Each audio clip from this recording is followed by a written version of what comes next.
जिंदगी में बाज़ दफा हम यूं ही चलते चलते गलत मोड़ मुड़ जाते हैं और फिर थोड़ा सा चलने के बाद हमें एहसास होता है कि ये रास्ता हमारी मंजिल को नहीं जाता। अब वहां बैठे खुद को या किस्मत को कोसने से बेहतर है कि बंदा ये सोचकर पलट जाए कि कोई ना कोई रास्ता तो हमारा होगा ना।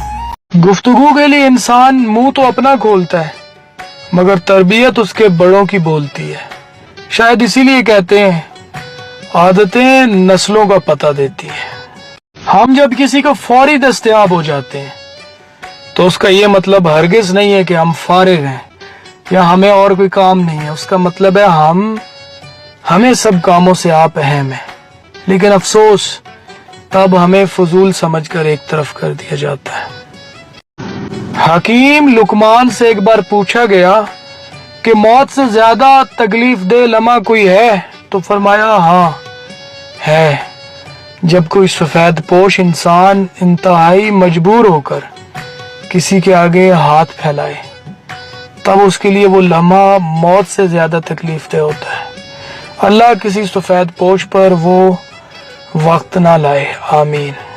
कल रात उड़ रहे थे सितारे हवा के साथ और मैं उदास बैठा था अपने खुदा के साथ कि या तो कबूलियत के तरीके सिखा मुझे या फिर मेरे दिल को बांध दे अपनी। अच्छा, कुछ लोगों के रिश्तेदार ऐसे होते हैं जो उनकी नाकामी और परेशानी पर अफसोस करते हैं, लेकिन उनकी कामयाबी और खुशियों पर और भी ज्यादा अफसोस करते हैं।